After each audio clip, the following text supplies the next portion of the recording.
Hi guys, Mike back again with another Dead Man's Hand Making the Board update.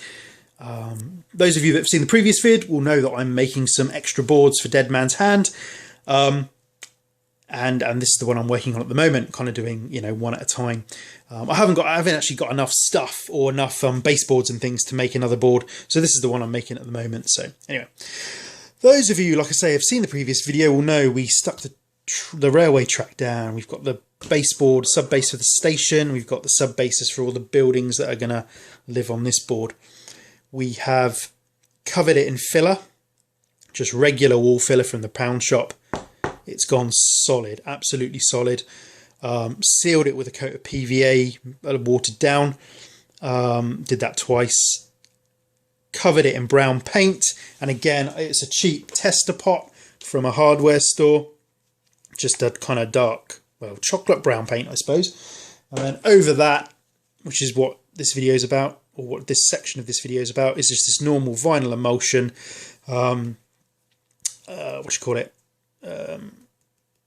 Just a light brown paint, basically.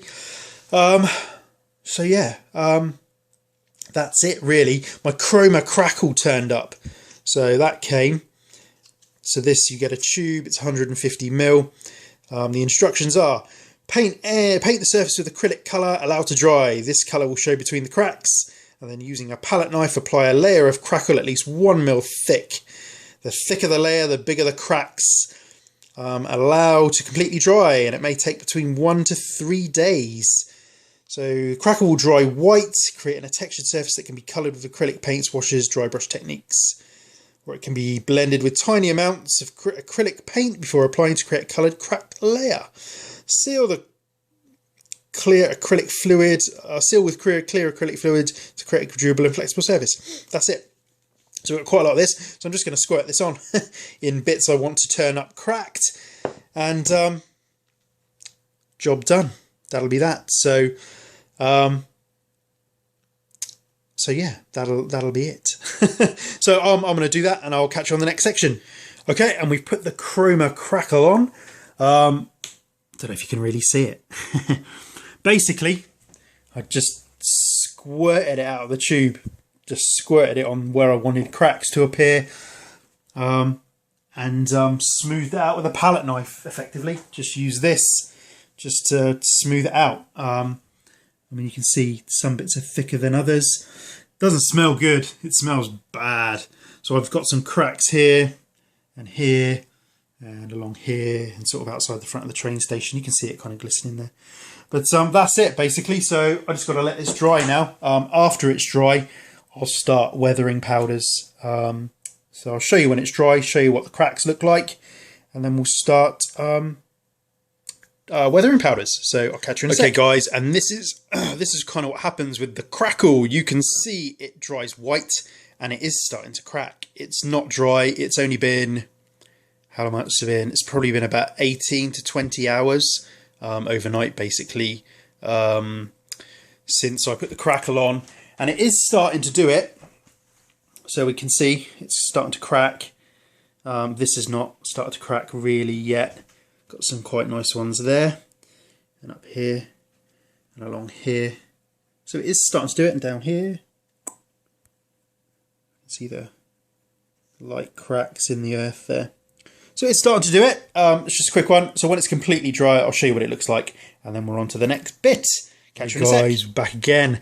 The crackle medium is finally dry. It's literally taken about, it definitely took 3 days, and this is day 4. So it took ages, absolutely ages, and I had some unfortunate eruptions in certain places. So you can see that the crackle effect is excellent. It's really, really good. Some of these more severe ones here, really, really nice.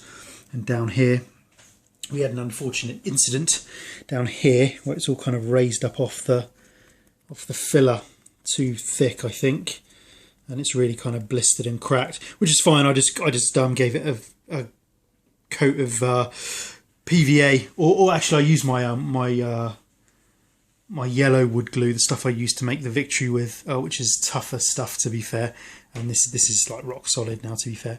And I've started weathering it. I just wanted to give you a look-see of what the crackle looked like after it was dry. So this is kind of like a thin layer of it, and it's cracked really nicely.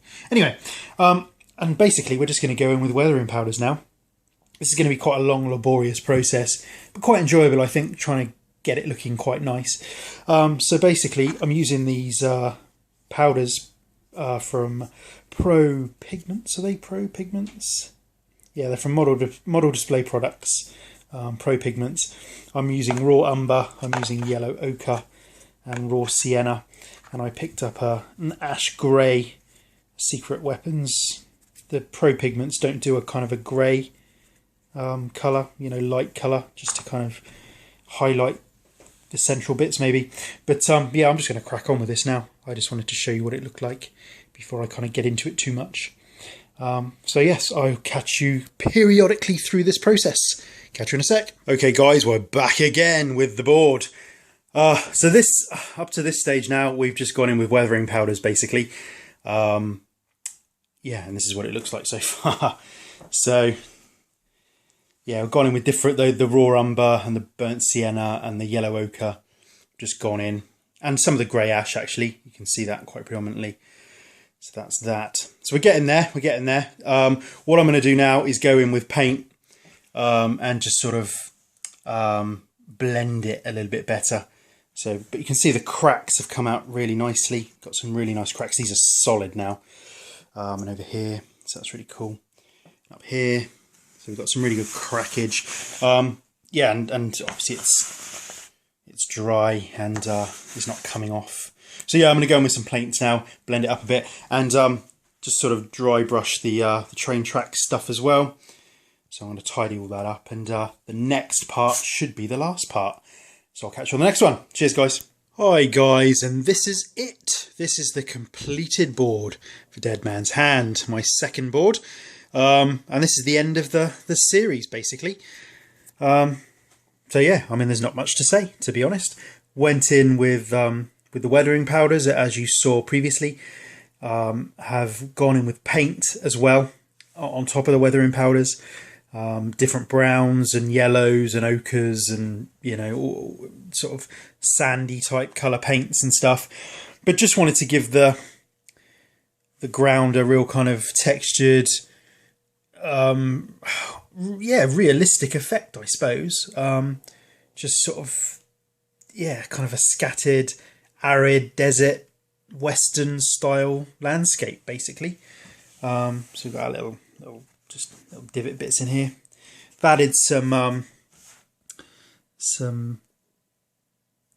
tufts, because we know I've got loads of tufts. So we added some tufts in, you know, where they might be sprouting, where they might be growing. Just up there. Where else? In the corner there. Just up by the bar. But yeah, I mean, the cracking effect is really, really nice. That came out really well. Just a really dry, like I said, arid landscape. There's a train station there, all set up. Get a look down the high street towards the train station. Now various buildings and stuff. I'm going to put post when I come to finish the board, I suppose. I'm going to be putting posters on the buildings and more details and stuff. If we look round to the back of Rogan's Bar, there's a bunkhouse now. I've built this second layer of Rogan's Bar, so that's the bunkhouse bit. So you've got the hardware store and the telegraph office and the barbers and the mining claim and the freight office down by the train station. And we weathered up the train tracks a little bit. And just sort of gave it a bit more texture and depth on the back of the train track. Took all the masking tape off the sides of the board, and that's it basically.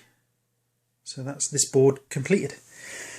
Thank you for joining me on this journey. If you've got any queries, comments, questions, etc., let me know, and I shall answer them as best I can. But yeah, really enjoyed making this board. It's really, really good. So I've run out of weathering powders now, so I need to pick up some more weathering powders before I start making another board. But I feel like I'm going to start something else now. So who knows what. So that's it. And I'll catch you on the next one. Cheers, guys.